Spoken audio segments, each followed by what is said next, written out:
Hello there, dear viewer, it's your pal NOMZ here. Before we get started, I'm interrupting your scheduled programming to deliver a preemptive disclaimer for the very select few mentally challenged out there who took one look at my previous video and who are very likely reading in the comment section right now, "Well, why are you still talking about the MCU, NOMZ, when you said you were done with it?" Yeah, pissant with the attention span of a goldfish. Here's what I actually said. What does this mean for the channel going forward? Well, it means I'm done indulging any new MCU content. So please, don't expect a review of Doctor Strange 2, The Multiverse of Madness. Certainly don't expect a review of Thor Love and Thunder, or any new MCU release. The most interaction I think I'll have with the MCU going forward is discussing the aftermath of certain releases on the podcast, because even though I despise what the MCU has become, I do find discussing its decline and the shifting fan base, as well as the comic book movie genre and the industry, rather fascinating. I'm certainly more interested in that than actually reviewing the garbage products. Deal with it, snowflake. But for the rest of you lovely people, enjoy the video.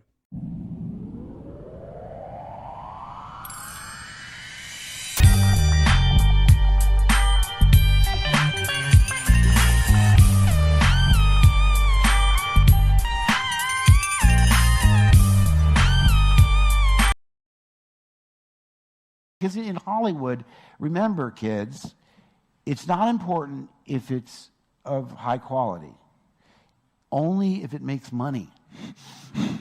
It doesn't matter if it's good as long as it makes money. So because The Force Awakens made a lot of money, I can't be, it's not ergo, it's good. The Marvel Cinematic Universe.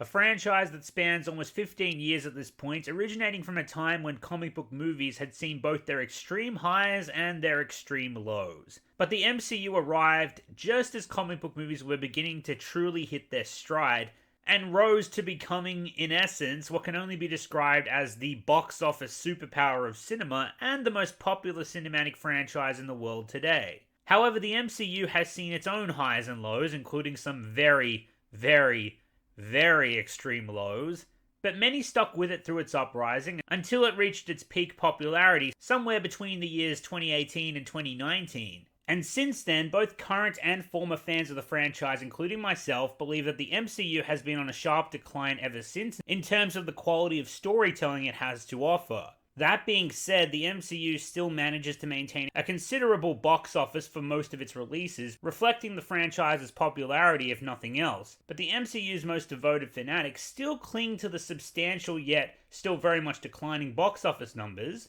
as some kind of shield to insist the franchise is stronger than ever, using it as a means to dodge the mountains of criticism levied towards their most beloved ongoing cinematic series. As most of you no doubt already know, box office is not by default an indicator of the product's quality. While it's true great movies generate an outstanding box office revenue, the most recent example being Top Gun: Maverick, which was a sequel to the classic hit from 1986, which had relatively low demand, especially in 2022, 30 plus years later, but still managed to wow audiences to the point of breaking the $1 billion box office mark worldwide. And yes, the MCU has absolutely managed to release several movies that spread like wildfire because of their high level of quality for storytelling, and more specifically, storytelling in the superhero genre. It's the very aspect of their movies which allowed the MCU to build such a strong foundation in the first place that allowed them to make the first ever real thriving cinematic universe in movie history. As the saying goes, after all, there is no greater endorsement than word of mouth, which also tends to sell the most tickets.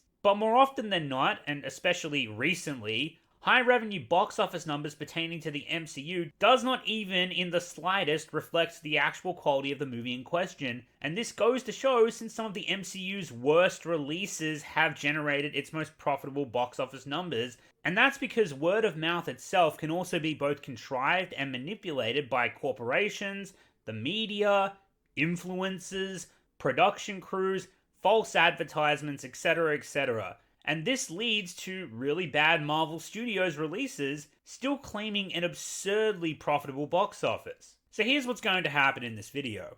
I'm going to run through every reason why I believe why the MCU's bottom-of-the-barrel productions tend to still be financially successful at the box office, and then I'm going to run through all of the MCU's cinematic releases and demonstrate the effect Disney and Marvel's underhanded tactics and the franchise's favorable circumstances have to contribute to this, and once and for all we can all squash this narrative that the MCU's box office correlates to its quality, and to an extent its popularity as well. Firstly, we gotta talk about Marvel's groomed fan base, or at this point it should be called the Fanatic base. Recently, due to a decline in quality or a lack of star power or notoriety with their individual projects, the MCU has opted to use very cheap and manipulative tactics in an attempt to keep their box office numbers high. Sometimes these attempts fall flat on their face, but sadly not often enough, and that's largely due to the way that the MCU has groomed its vast reservoir of unconditional fans. I know I've mentioned this in other videos, but Disney and Marvel have created such an insufferably devoted cesspool of fanatics that will digest any garbage they churn out. Hell, some of the people likely have scarcely lived in a time where the MCU didn't even exist. These people, hell, I'd wager most of them now in fact, grew up with these movies marked on their yearly calendars, and I for one personally can scarcely remember a time where comic book movies weren't a guarantee each year, and now just the MCU alone has around 3 to 4 releases each year, which looking back is mind-boggling.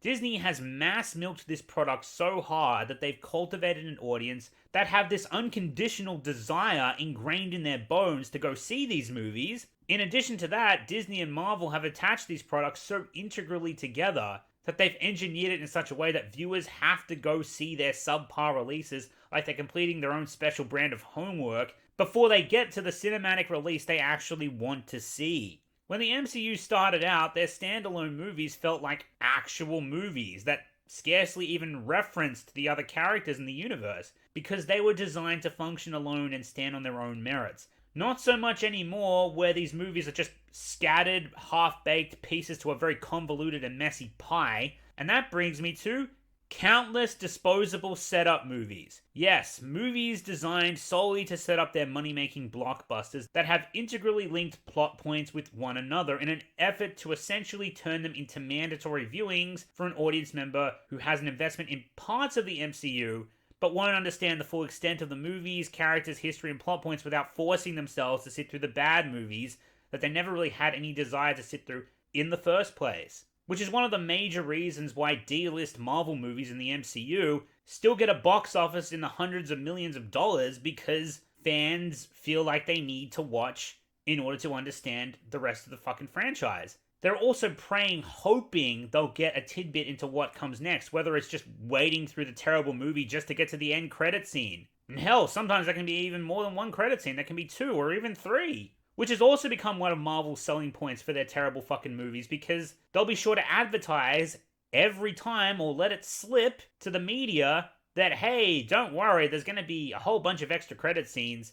Just in case you don't like the actual movie, you gotta stay till the end to see those. But yeah, like I said, the countless disposable movies integrally linked with one another, designed to make fans feel obligated to see them. However, the hype and the quality of a good blockbuster is also a powerful driving force to make someone chance their money on what comes next, even if the movie in question isn't something they were particularly excited for prior to the latest blockbuster coming out. Which leads me to Disney and Marvel's next tactic: coupling subpar releases with their biggest blockbusters. When Disney and Marvel knows one of their releases is lacking in hype, or if production was a disaster and led to a soggy turd of a script that nobody in their right mind is going to think is good, which long term is going to lead to a less than desired box office, alone the movie is dead on arrival. But if it's coupled with one of Marvel's heavy hitters and biggest releases, then at the very least, the film in question will get at least a strong initial boost of attention, riding the coattails of the hype and enthusiasm left over from the previous film, inflating the box office numbers to heights the movie would have never seen otherwise, and obviously not reflective of its quality. But sometimes when there is no hype to be found, you need to manufacture it, or better yet, have others do it for you, and that brings me to the generation of false hype. Disney and Marvel do this in a number of ways. It's no secret that the mainstream media are paid off to shill any garbage Disney and Marvel and other big corporations are willing to shamelessly sell us. And they respond in kind by shamelessly and repeatedly, mind you, pretending each new release is the best one yet. And this doesn't just include mainstream reviewers that are paid off, but critical websites as well, including one in particular, which will tie nicely into my next point, but I'll get to that a little later. In addition to paying off the media to manufacture hype, Disney and Marvel now have an excessive reliance on their own audience to hype their movies for them, and this has become one of the more later trends in the MCU, and I have spoken about this before in other videos. What Disney and Marvel will do, with the inclusion of Sony on select occasions, is chock their trailers filled with so much bait that will scarcely be in the movie, or not at all, to get people excited under false pretenses and expectations, and most recently, what they've started doing, especially with this whole multiverse bullshit, and especially after the acquisition of 20th Century Fox, is bait the inclusion of cameos from other franchises that the MCU did not create in a shallow attempt at fan service in order to provoke the audience into running wild with theories for who's gonna show up next and who could it be? What if it's this character? What if it's that character? What if it's a dead character? Even though that doesn't make a fucking lick of sense. Who cares? Fan service, right? We should tell him the truth. Take our ticket money, scream the Fanatics. And that is how, in most recent years, the MCU has manufactured their falsified hype. They put out a misleading trailer, or a trailer littered with fan service, and the influencers on YouTube or where the fuck ever just take the ball and fucking run with it, because these theory cultists, who post theory after theory after theory based on pretty much fucking nothing, they will just keep on baiting and repost after reposts. Sometimes it's the same theory, just with a different coat of paint. And because the MCU still has such a vast reservoir of, again, unconditional fans, despite its decline in popularity, this tactic works every time. And this theory cultist crap has become so rampant, I'm willing to bet a good portion of them, maybe even the majority of the fuckers, who do this aren't even really fans of the product, or at least not anymore. Maybe they once were, and they're just doing this to try and make a buck. I'm not trying to gatekeep here or anything, because I'm not a fan of the MCU anymore. I'm just calling it how I see it, if I'm being honest. But theory baiting has become such an incredibly profitable cottage industry, and so they just keep on doing it, and Disney and Marvel can always count on it to sell their increasingly underwhelming movies, or to get them through a rough patch while they build up to their next blockbuster, even if it's one fucking hell of a rough patch. Anyway, moving on. Now we take a step back to the mainstream media and discuss Disney and Marvel's holy grail when it comes to selling and, most importantly, protecting their movies, which they need to succeed for political reasons. And that is designing narratives that pertain to virtue signaling and selling the movie off of that. Now, I'm sure most of you have heard the phrase, get woke, go broke.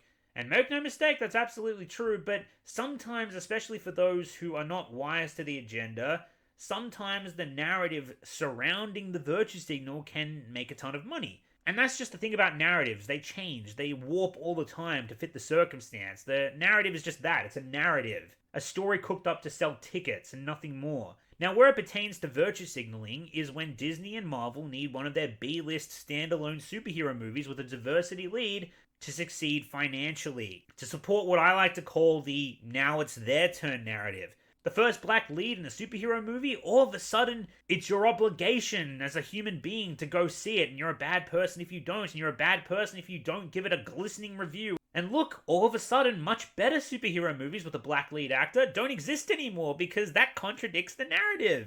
The first female lead in a superhero movie, or at least a Marvel movie, all of a sudden, Disney and Marvel and the mainstream media ask us to forget about the other female-led Marvel superhero movies, as well as asking us to overlook the MCU's own leading cast members, which contain a highly popular female heroine who is one of the main cast and who fans for the most part adore, but giving that character her own movie, despite the fans asking for it for over a decade, would contradict the narrative. Don't pay attention to that, Marvel says. Listen to the mainstream media instead, who don't know diddly squat about movies and who are politically corrupt as fuck. All of a sudden, it's your obligation as a human being to go see this movie to support feminism. And you're a bad person if you don't, and you're a bad person if you don't give it a glistening review, Marvel says, and the news outlets say, and the woke as fuck media repeat on and on and on. And if you do give it a bad review, chances are you'll just be accused of review bombing by the mainstream. And the corrupt review sites will just delete your review, or hell, just wipe the audience score clean off the website, because that's progressive, right?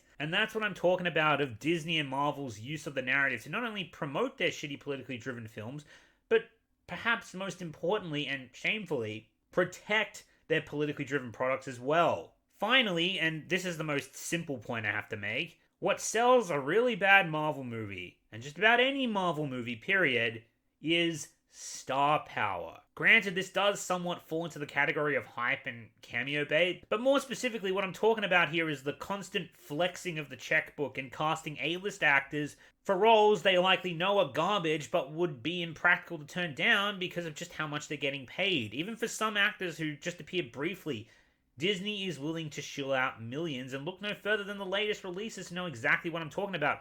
Christian Bale might just be the best example of added star power just to sell a movie in the entire MCU timeline. Why do you think the character of Thor resonates so much with audiences around the world?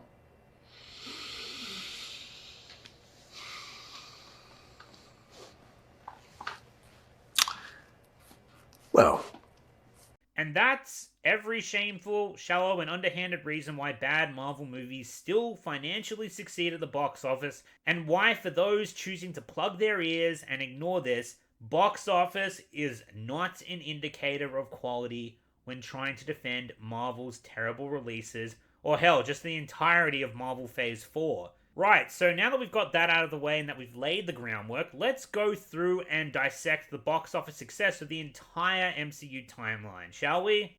Let's start with the MCU Phase 1, the simplest phase to get through, so I'll be quick. You all know the story. It started with Iron Man back in 2008, undoubtedly the biggest standalone success of the MCU's first phase.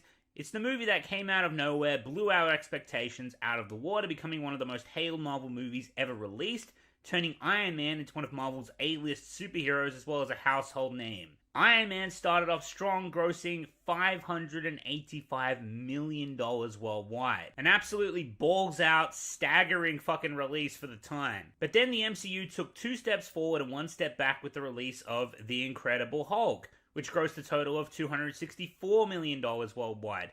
This movie had a somewhat rocky production and the finished product was kind of a mess. That being said, the most notable part that managed to get everyone talking, due to how uncommon it was back then, was the cameo of Robert Downey Jr.'s Tony Stark during the end credits scene. And on that note, we come to, in my opinion, one of the more underrated MCU films, the highly anticipated sequel to Iron Man, none other than Iron Man 2, the third MCU standalone film, and its first sequel film as well. 2010? Wow, does that feel like a simpler time.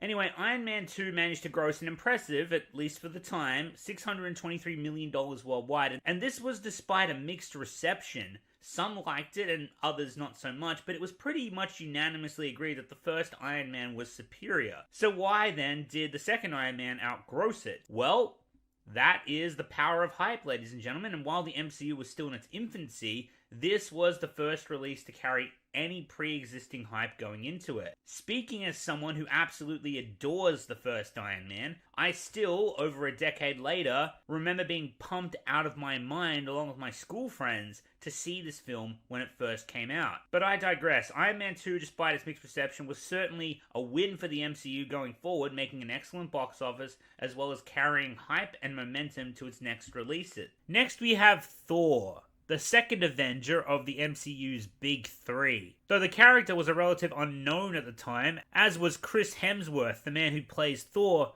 who fast forward to now is one of Hollywood's highest paid actors. Thor, much like Iron Man, showed up out of nowhere and wowed audiences. It didn't have the same industry impact as Iron Man, but it still made a very respectable $449 million at the worldwide box office, especially if, once again, we take into account Thor's year of release, the fact that the MCU was still in its infancy, and of course if we take into account the inflation of ticket prices for movies as of the current year. Following Thor and leading into the Phase 1 finale, we come to the last MCU standalone film in the MCU's first phase, and what I consider to be the most underrated movie in the MCU, Captain America the First Avenger. Now this character was certainly not as mainstream among casual moviegoers as, say, Spider-Man was, but it certainly had more notoriety than Thor for that matter, yet, despite that, and despite the fact that, at least from a personal standpoint, Captain America the First Avenger was a higher quality superhero film than Thor, for whatever reason, It fell somewhat flat financially by comparison, failing to outgross Thor, but still managed to make a box office of $370 million worldwide. What I remember the fans talking about most, however, after the release of the first Captain America movie was the after-credits scene and the hype that was building for what was coming next. Finally, dear viewers, we come to the big one, and the incredible cinematic climax to the MCU's first phase, the revolutionary comic book film that sent comic book movie fandom into stratospheric heights never before seen. In 2012, the Avengers arrived and grossed an astounding $1.5 billion worldwide, absolutely dwarfing any of the MCU's prior installments and setting what would become the benchmark and the money-making formula, still echoed to this day, of humor, quips, and a combination of superheroes that made fans lose their minds in the cinema, which, while at the time was revolutionary, is all but played out at this point in every single fucking Marvel release nowadays. But nonetheless, back in 2012, Avengers didn't just make bank, it fucking stole the bank. The whole bank. Anyway, as I said, the Avengers catapulted the MCU into mainstream popularity at the box office, and its long-lasting effects are still being felt today. Now, onward to Phase 2. And starting off with the worst MCU movie to this day, and that is none other than Iron Man fucking 3. Yes, that's right, fuck you, I said it. Always remember, before Taika Waititi turned Thor into a caricature, there was another hack called Shane Black that almost completely ruined Iron Man. So how the actual moronic fuck did this movie clear over $1.2 billion fucking dollars and was the first standalone MCU movie to do so? The reason is simple. Because, as I initially pointed out, one of the MCU's main shameless ways of generating revenue with terrible fucking movies is to ride the coattails of its more successful entries in the franchise, made by more talented creators that open the door for hacks like Shane Black to earn a name for themselves, coasting off hype and anticipation, which generated a large amount of revenue by other people, which their work, on the other hand, wasn't even close to deserving. Now, Iron Man 3 at this point in the MCU is kind of an exception. We get to more blatant examples of this and other examples I've mentioned as well towards the end of Phase 3 and pretty much all of Phase 4. But I'm still going to go through each of these releases to show the pattern of revenue generated by the MCU before its quality really started to decline, while still generating revenue not reflective of the product's quality, and it'll be glaringly obvious what I'm talking about once we reach those examples. Next we have, in my opinion, the overly hated Thor the Dark World, riding low after Iron Man 3, making just over half its box office at $644 million worldwide. See the difference when one movie coasts off a giant release and the other coasts off complete dog shit? But in addition to that, admittedly, as I just said, Thor the Dark World wasn't received all that well. But what about a unanimously agreed upon much better movie, Captain America the Winter Soldier? Despite having some reservations about it myself, it's still one of the most beloved movies in the MCU to this day, and while earning a very respectable $714 million worldwide, comparatively, it's not all that much more than Thor the Dark World made, despite it being much better than the second Thor, and certainly much better than the third Iron Man film for that matter. But now we come to Guardians of the Galaxy, which was also extremely well received, and a surprise hit that nobody saw coming,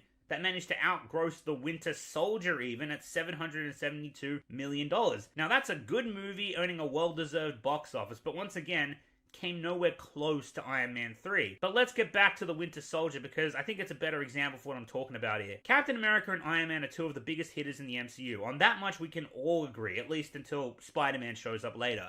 Oh, we'll get to him, but we can all agree The Winter Soldier dwarfs Iron Man 3 in quality. Now, with that said, and sorry to sound like a broken record here, how exactly can we explain that Iron Man 3 practically dwarfed The Winter Soldier at the box office? Because one of those movies was riding the coattails of the most successful superhero movie of all time up to that point, and the other was not. As for the rest of Phase 2, the only film to outgross Iron Man 3 was, you guessed it, Avengers Age of Ultron, which was essentially Marvel's main event for Phase 2 and everything those standalone movies were setting up. So it's no wonder why it did so well, grossing $1.4 billion worldwide. But the general consensus is that the film wasn't as good as the first Avengers movie. Hence why it failed to outgross the $1.5 billion worldwide that the original made, However, and this isn't really all that relevant to this video, which is about box office revenue, not circumstances surrounding production, but to be fair, Age of Ultron also did have a lot of production problems,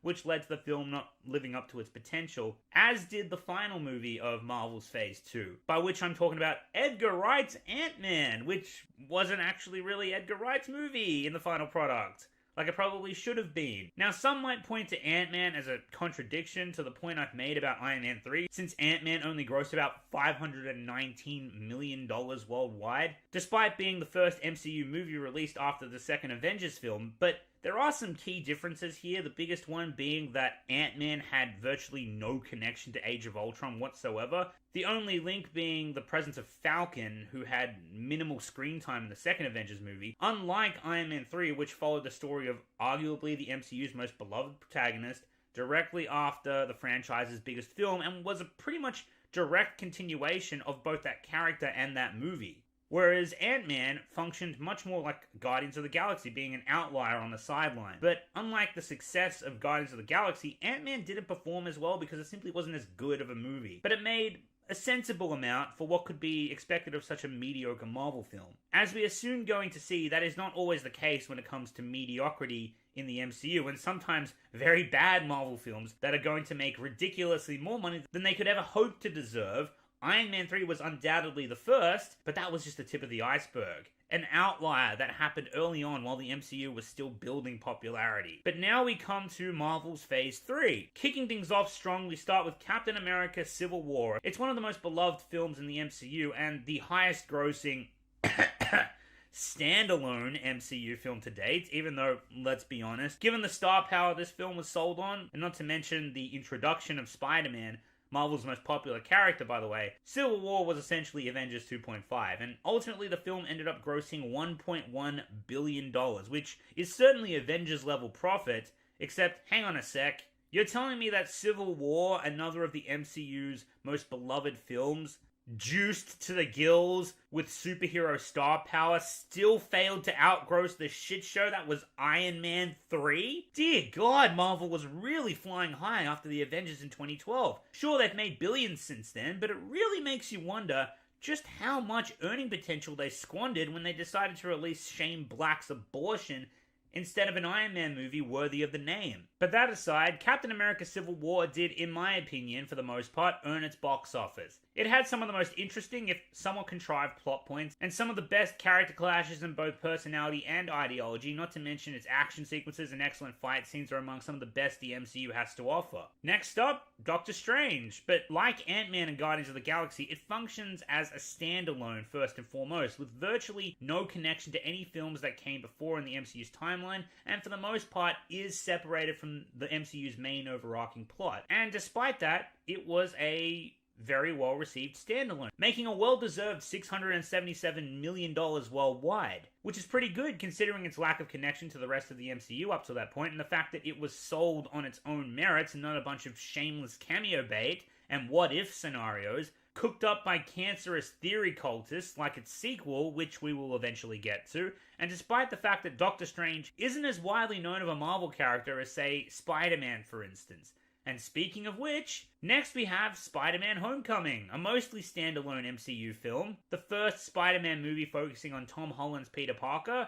Tom Holland, who was a relatively unknown actor at the time. Ah yes, 2017, a time before Tom Holland became Sony's yes man for pretty much fucking everything they asked him to fucking sell for them. But like I said, this film was mostly a standalone, sold on the brand name of Spider-Man, attached to the MCU, and also some extra trailer bait featuring the inclusion of Tony Stark, once again the MCU's arguably most beloved character. Though to be fair, Tony Stark's inclusion wasn't just for the trailers, he does play a substantial role, and personally I think Homecoming is the strongest Spider-Man film in the MCU to date. And despite my problems with it, it deserved its $880 million box office.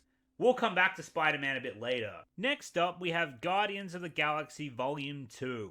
Another well-received sequel Marvel film that, much like its prequel, also stood completely on its own, but riding a well-deserved hype train from the original movie that fans, myself very much included, absolutely adored for its charm. And Guardians 2 keeps much of that same charm, but also it takes the time to develop its characters even more, fleshing out old favorites like Star-Lord, Nebula, and Yondu, as well as introducing new characters like Mantis. Personally, I prefer the original Guardians of the Galaxy, and there are issues I take with Volume 2, but all in all, it was a mostly great sequel standalone MCU film that did deserve its $863 million worldwide box office. In addition to riding high from the hype of its prequel, by Phase 3, the MCU's popularity in general had substantially increased overall, contributing to larger average box office numbers all round, and by 2017, inflation of movie ticket prices had taken a substantial effect as well on the numbers. Just thought I'd mention that, as it's good to keep it in mind as we go forward, but now we come to Thor Ragnarok, another almost standalone MCU movie, and the movie that supposedly saved Thor.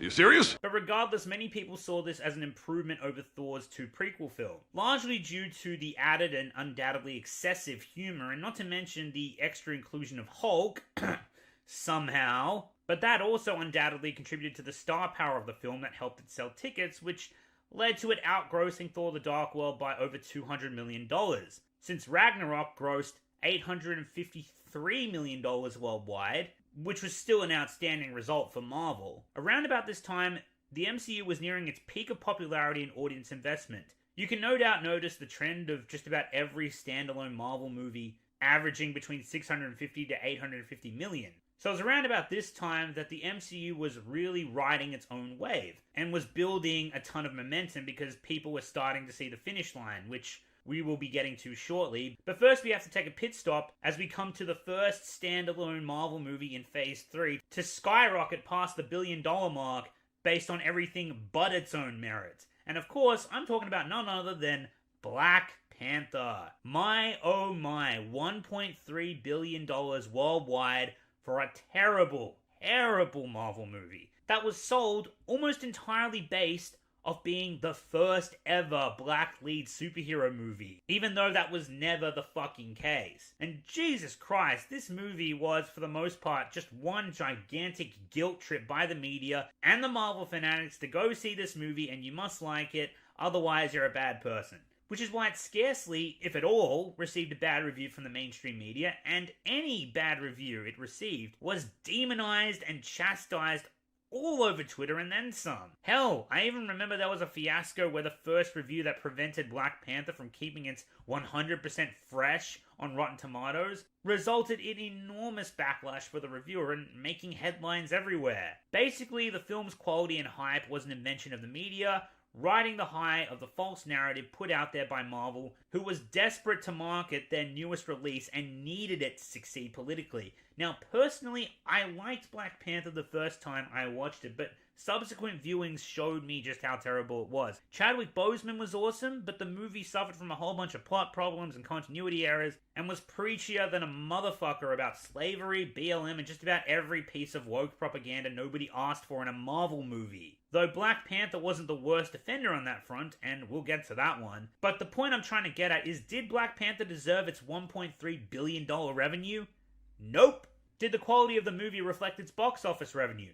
Fuck no. However, at this point, the MCU was primed for one of its biggest and most anticipated and definitely its most well-earned release, Avengers Infinity War, widely considered to be the greatest movie in the MCU to this day and the peak of the franchise, considering the amount of plot, characters, and continuity that the movie had to juggle in its 2.5-hour runtime and how well it managed to do it. And not to mention the decade-long build-up it had, Avengers Infinity War, I can definitely say, deserved its $2 billion worldwide box office revenue. Yes, it was bolstered by star power, cameos, and a shit ton of hype, but almost none of it was contrived for the sake of selling tickets. Sure, it's not a perfect film, even by comic book movie standards. Sure, there were some plot contrivances and some comic book inaccuracies, including but not limited to the missing key characters that couldn't be inserted due to licensing rights, but much like the original Avengers, the hype and results were undoubtedly earned. And it left on one of the most shocking cliffhangers in modern cinema, which, make no mistake, was also earned to set up its highest grossing film by far, which we will get to. For now, we cool things down a bit with Ant-Man and the Wasp, which grossed a total of $622 million. And the standalone nature of this movie is largely why it didn't exactly ride the coattails of Infinity War, since much like the first Ant-Man, it wasn't a bad Marvel release, it was just mediocre. It was pretty much about as standard as you could get. Except, of course, for that ending that tied beautifully into Infinity War and carried a significant plot device for the upcoming Infinity War sequel, but the movie was never sold on having that end credit scene. Hence, the box office was nothing spectacular, though I imagine there were a large chunk of fanatics that did go see the movie just to watch that scene, but oh well. As I said, Ant-Man and the Wasp wasn't sold on being tied directly between Avengers Infinity War and Avengers Endgame. It was its own standalone movie. It wasn't sold on being integrally linked with those two movies. The same cannot be said for the following movie that fuckhead Feige did make sure to integrally tie into the Infinity Saga's climax, inserting a last-minute reference at the end of Infinity War to the arrival of Captain Marvel, which opened up just about 1,000 fucking questions about why she never showed up before when she was just a pager away this whole time. And while some of us eagerly awaited how that question would be answered in her upcoming movie on the horizon, once that movie did come out, it answered that question in the dumbest and most lazy way possible, whilst opening up 1,000 more questions. Of all the shameless ways I've mentioned that the MCU has been guilty of milking its box office with mediocre, as well as terrible and lazy entries in its franchise, Captain Marvel might actually be the worst offender. It was inserted directly after Infinity War in order to ride its coattails, was marketed as a need-to-watch sequel-prequel to Infinity War that supposedly held important details for its upcoming climax, meaning fans would feel obligated to begrudgingly watch it. Marvel paying off the mainstream media at every turn to preach their time for women to shine narrative, and how Captain Marvel's virtues broke new ground for empowering women as the first female-led Marvel superhero movie, even though, like Black Panther, that narrative was false. And ultimately, Captain Marvel was the worst MCU film since Iron Man 3, and yet somehow managed to secure a $1.1 billion worldwide box office. Does anyone on planet fucking Earth think that shitfuck of a movie deserved to crack $1 billion? Or anywhere close? Why did this happen? But it did, and that's because Disney and Marvel manipulated the shit out of their audience, the media, and their marketing to make damn sure that it would, since Captain Marvel would have never soared anywhere close to the heights they needed it to on its own. Feige attached his latest feminist wet dream dumpster fire integrally with the two most highly anticipated movies of all time, and he did so not giving a damn if it made sense or not. Captain Marvel had to sell big to keep with the woke narrative that they wanted to form for Marvel's Phase 4, which is why he attached her to the Infinity Saga in the most contrived fucking way possible. Continuity be damned. And let's not forget how Disney and Marvel, in addition to paying off the mainstream media to once again spread a narrative, demonizing the fans as the bad guys, who supposedly review-bombed Captain Marvel out of sheer misogynistic insecurity, instead of being just plain unsatisfied moviegoers who just didn't like it. But then Disney also paid Rotten Tomatoes out the wazoo to wipe the audience scores off the website's record in order to protect their politically driven film's image from being dragged the fuck down by bad reviews rightfully calling it out for how shit it was, so that it would have the best chance to succeed at the box office, further strengthening that their woke narrative supposedly works, but as Phase 4 is ably demonstrating right now, it absolutely does not. But we'll get to that. But with that said, now we come to the climax of the entire Infinity Saga, and that is none other than Avengers Endgame. Endgame was an undoubtedly divisive movie, however, it still managed to gross an astounding $2.7 billion worldwide. Enough to put Scrooge McDuck himself on suicide watch. Now, when it comes to Endgame, some people love it, and some people were disappointed by it, thinking it didn't live up to the hype, and some people go as far as to despise it, and say it's just outright horrible. Before you ask, I don't stand on the high ground or the low ground with Endgame. I personally very much stand in the middle, and it's true that Endgame disappointed in some areas, but it absolutely excelled in others. And I see it as ultimately a flawed, but still serviceable end to the Infinity Saga. Enough said. Now that we got that out of the way, did Endgame's quality reflect its outrageous box office? No, absolutely not. Did Disney pull out almost every manipulative trick in the book to try and sell the fucking thing? Yes, they definitely did. But I consider Endgame as somewhat of an exception for when it comes to a film earning its box office revenue. Because regardless of what Disney or Marvel did to sell the fucking thing, Avengers Endgame was an absolute sure fucking thing. The only movie that was an even surer financial success was Star Wars The Force Awakens, another gigantic indicator to stuck-up Marvel fanatics constantly hiding behind their box office numbers that box office doesn't equal quality. So because The Force Awakens made a lot of money, I can't be, it's not ergo, it's good. Suck it, bitch. But yes, Endgame had a lot of hype, a quintillion fuck tons worth of mega hype in fact, but it was the culmination of a decade-long build-up. Yes, it had theory cultists going nuts with false rumor after false rumor and clickbait theory after clickbait theory. But hell, everyone had their damn theories, and everyone who was invested in the characters or watched even a small portion of the MCU was interested in seeing the conclusion of the Infinity Saga for better or worse. It really was one of those rare cinematic events, much like Star Wars Revenge of the Sith, or Harry Potter and the Deathly Hallows Part 2, or Lord of the Rings Return of the King.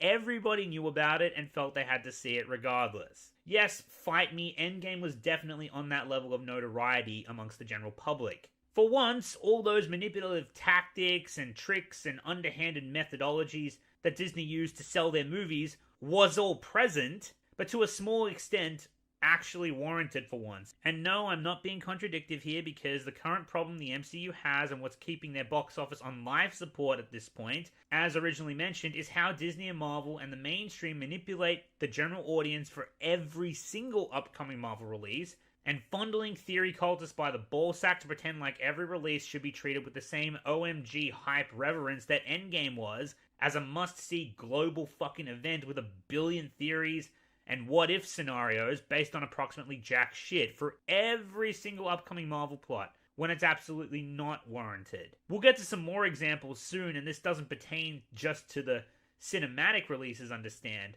as during the peak of the global pandemic, the majority of Marvel releases were showcased episodically on the Disney Plus platform.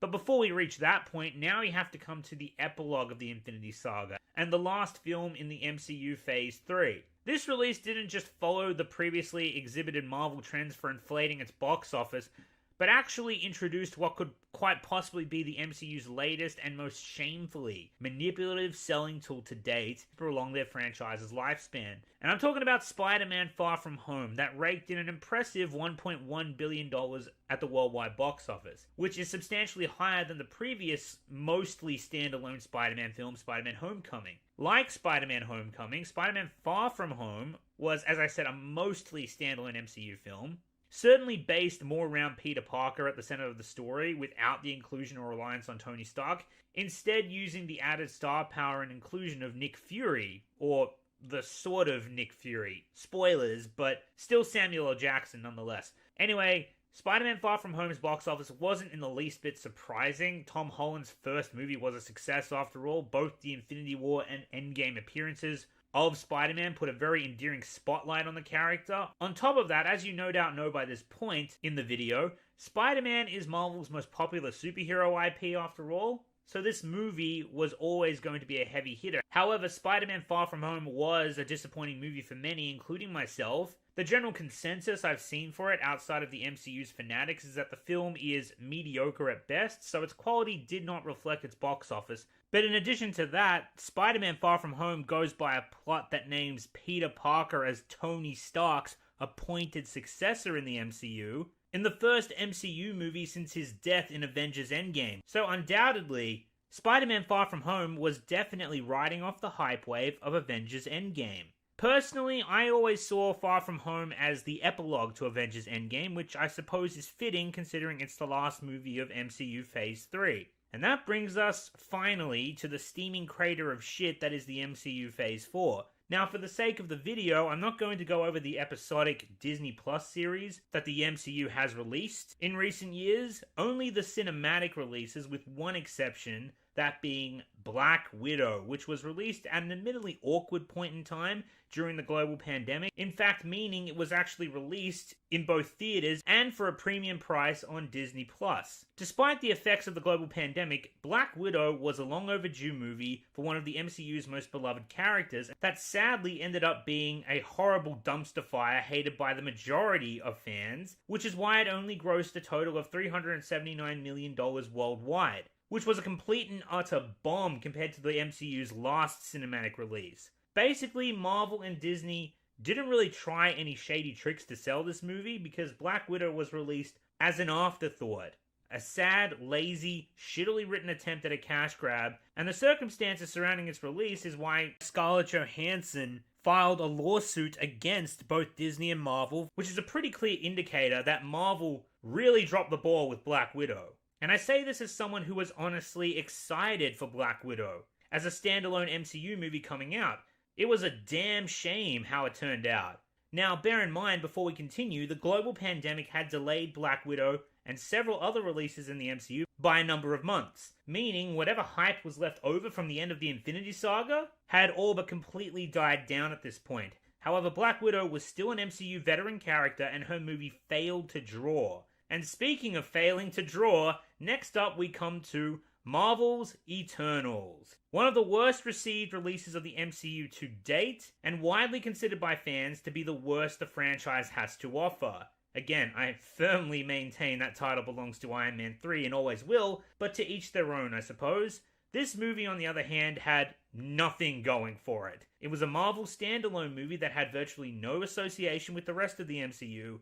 No setup, no hype, no nothing. The only thing it had going for it was a star-studded cast for a bunch of characters no casual audience member had likely ever heard of before, and a narrative cooked up by Marvel and regurgitated by the media that the movie was going to be a statement for the LGBT, featuring the first openly gay Marvel superhero in the MCU, trying to generate a narrative of importance around yet another virtue signal, except this time most casual audience members and MCU fans didn't really give a shit and didn't take the bait. They were just completely disinterested for the most part, and what word of mouth that did travel wasn't good, and so the film, by Marvel's own supposed billion-dollar standard, as the Fanatics like to propagate, completely bombed at $402 million worldwide, which I'd imagine most people who saw it probably thought it deserved to make much, much less. But now we come to Shang-Chi and the Legend of the Ten Rings. The consensus surrounding this movie is actually quite interesting. It's another standalone MCU film, similarly to Eternals or Ant-Man for that matter, but like Ant-Man, and certainly not Eternals, a good portion of fans seem to enjoy Shang-Chi, calling it at least one of the better recent MCU standalone films, which, again, to each their own, but Shang-Chi, beyond receiving some positive word of mouth, had virtually no hype and nothing exceptionally enthralling about it to captivate the masses. I think Marvel once again were trying to pull yet another virtue signaling narrative with their quote, first Asian superhero, blah blah, but audience members once again didn't take the bait, and I'm pretty sure that by this point and after the Black Panther and Captain Marvel controversies, many more audience members were wise to Disney and Marvel's act. Despite some of its more positive reception, the film barely broke even and is still considered to be a box office bomb by Marvel's billion-dollar standard, as Shang-Chi only grossed $432 million worldwide, despite receiving some notable positive reviews. But now we come to the big one. A movie that was sold to the masses by any and all shameless means necessary, and given the years and years of audiences being forced to suffer through the overly forced, politically driven, and woke agendaed film climate in today's Hollywood, and especially in the MCU, people were tired of being preached to, and having their content watered down with political inserts, and, let's be honest, ruined by the woke. And this made general audience goers of the MCU, as well as its fans, myself very much included at the time, this left us starved for a movie that was simply fun to watch, that was designed to appeal to and appease fans and not lecture them for a change. And so the MCU, with the addition of Sony, in this particular instance, accomplished this in the most shameless way possible. Spider-Man No Way Home was a terribly written MCU film that was sold predominantly not by Marvel and Sony themselves, but instead their legions and legions of online theory cultists running wild with speculations of character inclusions and surprise appearances and fan service after Alfred Molina, who played Dr. Octopus in Sam Raimi's Spider-Man 2, perhaps the most beloved Spider-Man movie of all time, by the way, once he had announced he'd been contracted to appear in the movie and sent the masses into hype overdrive when he appeared in the teaser trailer for Spider-Man No Way Home, everyone, myself included, was speculating what was going to happen. And then Spider-Man No Way Home hit theaters, and in addition to all the trailer bait we were subjected to, we were also treated to the almost surprise appearances of fan-favorite Spider-Man actors from past generations, Tobey Maguire and Andrew Garfield, whose portrayals of Peter Parker are beloved by millions of Spider-Man fans the world over, and so the movie started printing money. No Way Home grossed $1.9 billion worldwide. Dear God, this movie cleaned the fuck up. Despite the fact that it had a terribly written plot, damn near ruined some of the MCU's own characters, and retconned the MCU's own past Spider-Man movies. If you want a more nuanced dissection of Spider-Man No Way Home and why it's terrible, here's a link to my video in the description. But now with that said, however, No Way Home was an admittedly fun time at the cinema, and was essentially carried by nostalgia and fan service. The movie had a ton of bait and speculation going into it, and yes, the theory cultists Marvel and Sony were relying on to sell their movie definitely did their jobs on that account, but admittedly, it wasn't all bait, and the movie actually did deliver on the fan service front, and only on that front. But nonetheless, Spider-Man No Way Home, while likable, was not a good movie, and in a way, Spider-Man No Way Home was also the MCU's biggest admission of guilt. On two accounts, let me explain. Firstly, in order to appease Spider-Man fans who had criticized Tom Holland's Peter Parker for being Iron Boy Jr., by turning him into basically Tony Stark's adopted son, more or less, Spider-Man No Way Home took this criticism and tried to course correct by recontextualizing and retconning the MCU's previous two Spider-Man movies in order to move the character closer to his traditional origin story. But in doing so, also created several continuity problems and felt contrived as balls. Doing this basically gave the Spider-Man fans who criticized this a lot of merit that they had a point all along, and basically spat in the face of their own adamant audience members that always defended the Iron Boy Jr. thing. Personally, I never minded Iron Boy Jr. since it made sense within the confines of the MCU and where it was going, but honestly that's neither here nor there with me. But the next point I have to make is much more important. The second way No Way Home was the MCU's admission of guilt, and this is certainly more applicable to its box office numbers, was the fact that they had the Spider-Man brand and a likable actor to play the character of Peter Parker, who most fans seem to adore, but they had so little faith in Tom Holland to carry his own movie, and they had such little talent on hand to adapt their own unique and well-defined Spider-Man villain from the source material, that their course of action was to instead steal assets from other creators and other movies and stick them into their own movie and pretend like they actually made something worthwhile. And despite it being poorly written anyway, all they really did was, as I said, provide an admission of guilt that the MCU doesn't have any assets left, or at least at the moment that can sell their movies, and also the MCU lacks the talent to create their own assets, be it characters, heroes, or villains for that matter. Doesn't it speak wonders that the most memorable parts of the MCU's most profitable Spider-Man movie didn't even belong to the MCU? Because people are far more attached to other, and let's be honest, better characters and villains that the MCU did not create. Now granted, Spider-Man No Way Home, whilst working closely with Marvel and Disney, was ultimately helmed by Sony, who had the final say on the product, its marketing, its story, its cast, etc., etc. The next film, however, was entirely helmed by Disney and Marvel, tried desperately to replicate the financial success of Spider-Man No Way Home, and failed miserably. Hey, it's a Kevin Feige production, big shocker. That brings us to Doctor Strange and the Multiverse of Madness, a movie that Marvel desperately baited with every slimy trick in the book, as well as theory cultists running overdrive to try and sell it for them and capitalize on yet another contrived hype train.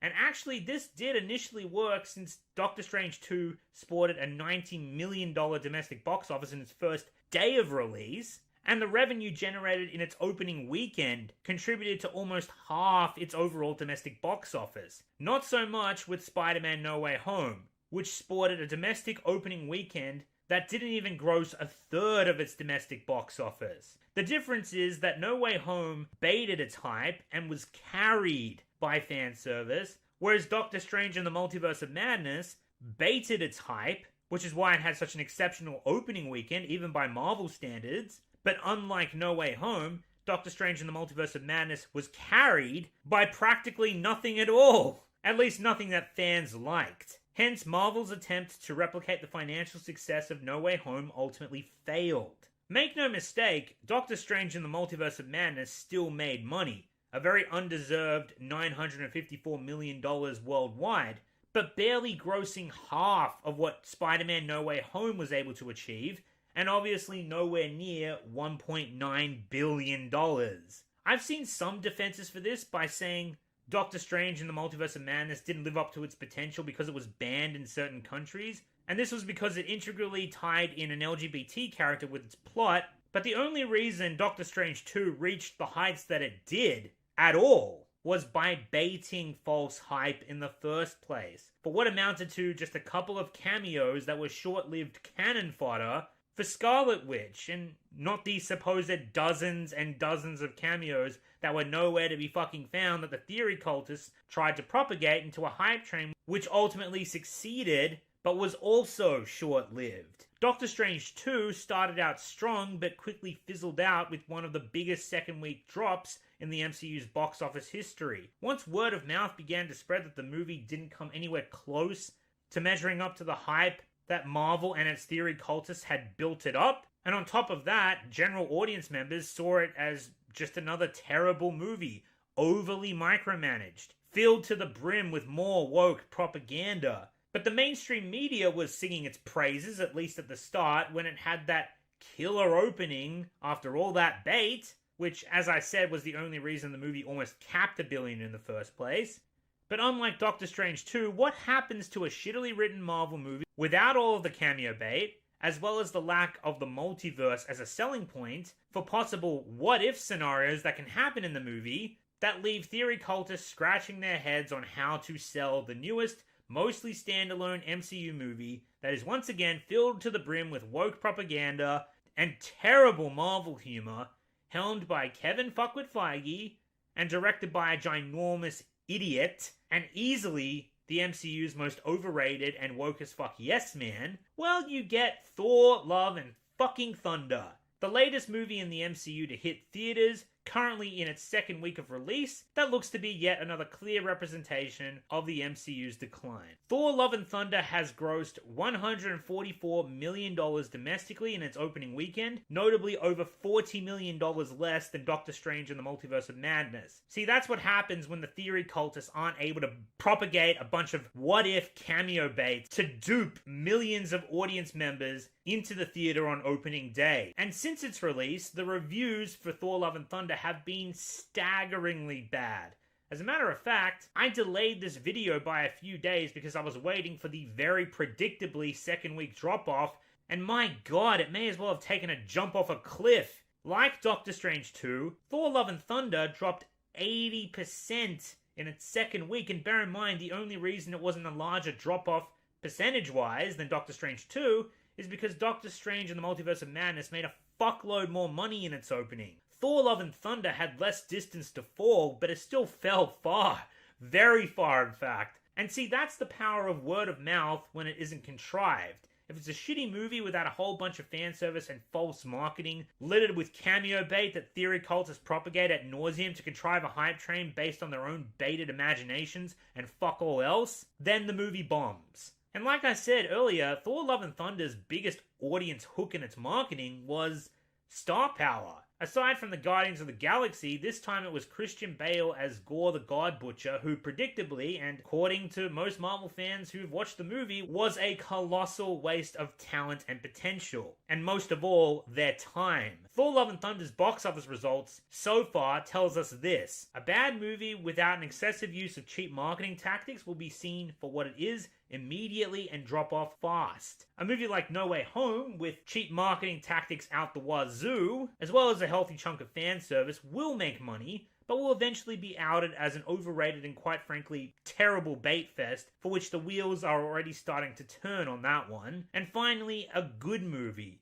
may not initially make money, but word of mouth, with a few exceptions, will make sure that money eventually finds it before long. Again, I'd point to Top Gun Maverick as a recent and beautiful example of that. Now, if word of mouth would only spread that Taika Waititi was always an overrated hack that not only butchered Thor with Ragnarok, but also should be allowed nowhere near a Star Wars movie, that would be nice. There's no telling how hard and fast that Thor Love and Thunder will drop, but if I had to put a number to it, I'm gonna guess it barely cracks 700 million worldwide, maybe 750 million if it's lucky, but that's also quite sad since Thor is one of the MCU's biggest draws. But it's also quite telling, with its lackluster performance at the box office, that the MCU is well and truly in decline. Anyway, so now that we've gone through all that, I hope we can finally squash this narrative of Marvel's billion-dollar standard being any indication of quality whatsoever, as well as that despite the fact that the MCU is still making money, and despite outliers like Spider-Man No Way Home's financial success, the product is firmly on a downward spiral in terms of its popularity, as well as the quality of the MCU's product has in actuality declined immensely. Not to mention the formula that was once its biggest moneymaker, the thriving cinematic universe it once was, is also fast becoming the MCU's biggest weakness. The cinematic universe was initially a good idea because it started out small and condensed, still vast but digestible enough for a lot of casual moviegoers to get invested in. Now with the MCU dying a slow death and that popularity fading, these interconnected movies are largely going to be missing a lot of context and feel incomplete or completely disposable to anyone who tries to re-engage with the MCU or start with one of its newer releases, because they will be starting at a point that won't make any sense to them. It's kind of like how the Roman Empire felt. To sum it up as I understand it, their expansion was once their greatest strength, but it's also what allowed them to crumble in the end. Once more with feeling, the MCU's box office, for better or worse, in most instances, is not a defense against the fact that it's actively declining in both quality and popularity, and if anything, with a few exceptions, the box office will undoubtedly demonstrate the decline of the MCU is in full effect before long if it hasn't already. And I say, let it burn, let it burn, let it burn. Burn, baby! Burn! Fuck you, Kevin Feige. Anyway, guys, that brings us to the end of the video. Hope you enjoyed it. Please leave your thoughts in the comments below, and while you're doing that, I'm going to give my standard outro. Time to plug. First and foremost, a special thank you to my Patreon supporters and YouTube members for all of their contributions to the channel and supporting my videos. It's very much appreciated. If you'd like to become a Patreon supporter, I've left the link to Patreon in the description if you're interested in becoming one. Or if you'd like to become a YouTube member, you can just hit the join button below. Secondly, if you're looking for more Marvel content on my channel, you don't have to look far. Take your pick, and I'm sure you'll find something Marvel-esque. And there's still plenty of Marvel topics that I'd like to talk about, and plenty of MCU movies that I want to review, just nothing that pertains to any future MCU releases, because, like I said, I'm done indulging them. In addition to that, feel free to join my Discord server if you'd like to chat to my community about the MCU, Marvel, comic book films in general, and plenty of other topics as well. I've left the link in the description. Check it out at your leisure, and who knows, maybe you'll make some friends along the way. A big special thank you to A British Potato for helping me out with the audio editing for this video. I've left the link to his channel below. Be sure to check him out when you can. He makes great content. And finally, here's one last thank you for staying till the end of the video. You are a legend, and I'll see you next time.